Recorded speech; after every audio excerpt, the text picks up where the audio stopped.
Another thing that we need to review quickly, since I assume you have your math background at school, is the trigonometric functions.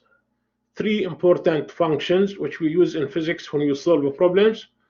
The sine function, we define the sine for the angle as the ratio between the opposite and the hypotenuse. So the ratio between y and r, this is called sine the angle.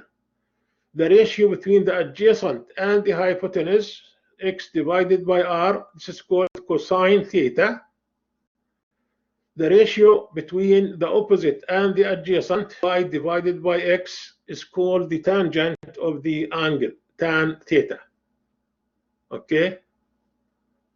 These are basic trigonometric functions. Usually, scientific calculators will allow us to get the values for various angles. What are the sines, what are the cosines, and what are the tans. Another important formula that we use is the Pythagorean theorem. So here r squared equals x squared plus y squared. The angle here is 90 degrees between x and y. Y is always perpendicular to x. So this is a right angle triangle. For such a triangle, the hypotenuse square is equal to x squared plus y squared. Example, if sine theta is 0.866, what is theta? From your calculator, you click on the inverse button, which will give you the sine inverse. You key in 0.866. The calculator will give you the answer. Theta is 60 degrees. Another example, if you have the tan of the angle, the problem tells you that the angle has tangent equals 0.4. You use the tan inverse function, so you get the value of the angle. It is 21.8 degrees.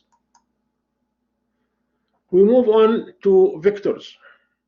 Physical quantities that we measure can be categorized into two main classes, vectors and scalars.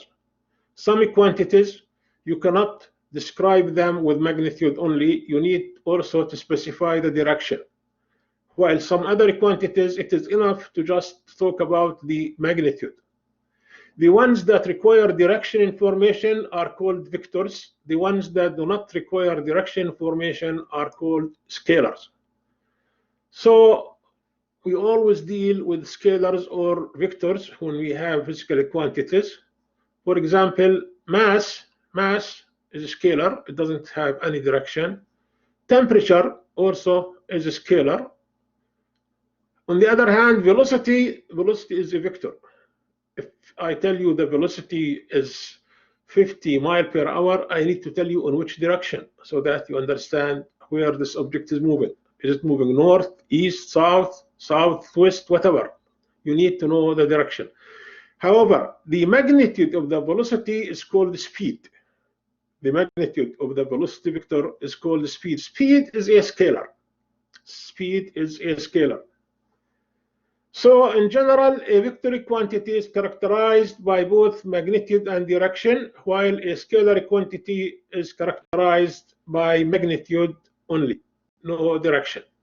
Both vector and scalar quantities will require units. So in addition to what we said here, we need to keep in mind that physical quantities always need units.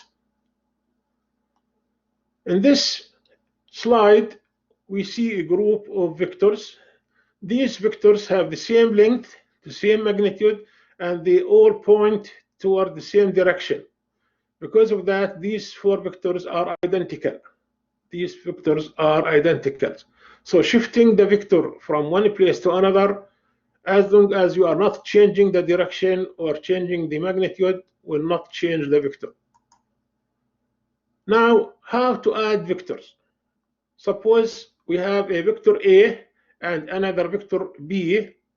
For example, a car is moving along this direction, this vector distance, then it moved, changed direction and moved along this path here.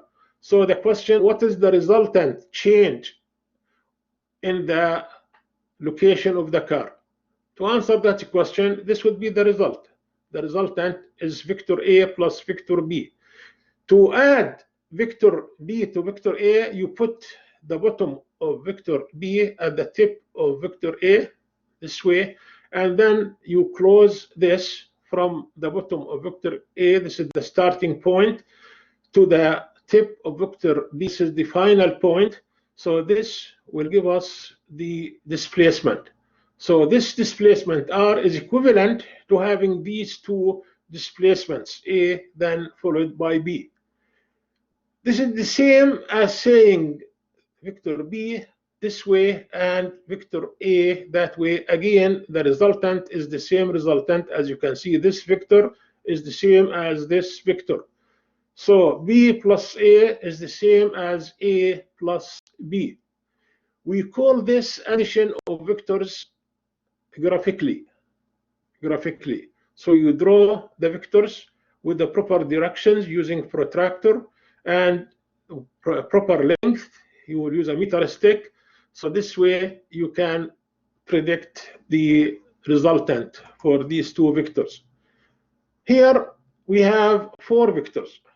Displacement A followed by displacement B followed by displacement C followed by displacement D. What is the net displacement? The answer, you connect one vector from the starting point, this is the starting point, to the final point. So this vector is equivalent to A plus B plus C plus D. In plain English, if you are talking about an object moving along these four displacements, it is the same as if the vector moved directly from the start point to the final point along this displacement. Because of that, R is equivalent to A plus B plus C plus D. This is another example about vector additions graphically.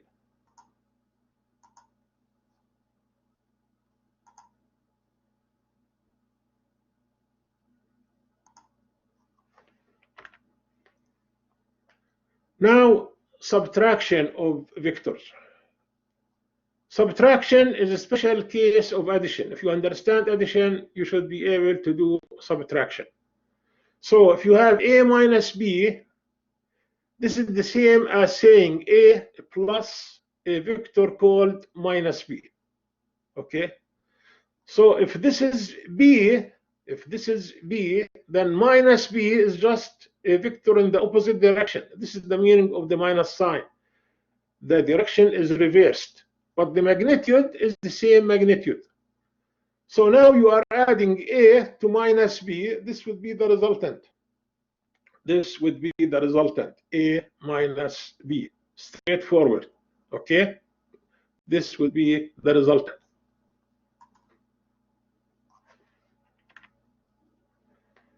Now, multiplication. We learned about addition, subtraction, and now multiplication. Say this is vector A. If you want 3A, you just maintain the same direction, just change the magnitude. So the length of this arrow is 3 times the length of this arrow. In this case, this vector will be 3A. If you want minus 3A, means you need to multiply by 3 for the magnitude, and for the minus sign, you need to reverse the direction. Okay, so this is minus 3A. Very simple. Now, if you have two vectors, A and B, okay, 12 units and 8 units respectively. So A is 12 and B is 8. What are the largest and the smallest possible values for the magnitude of the resultant vector? I need your help. Suggestions.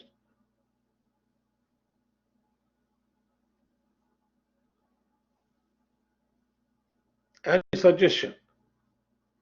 What would be the maximum magnitude that you get when you have 12 and 8?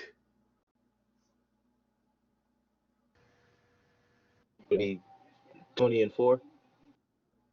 Thank you. Perfect. Yes, 20 and 4. So maximum when they are aligned along the same direction. You start the displacement A, then you continue the displacement B along the same direction.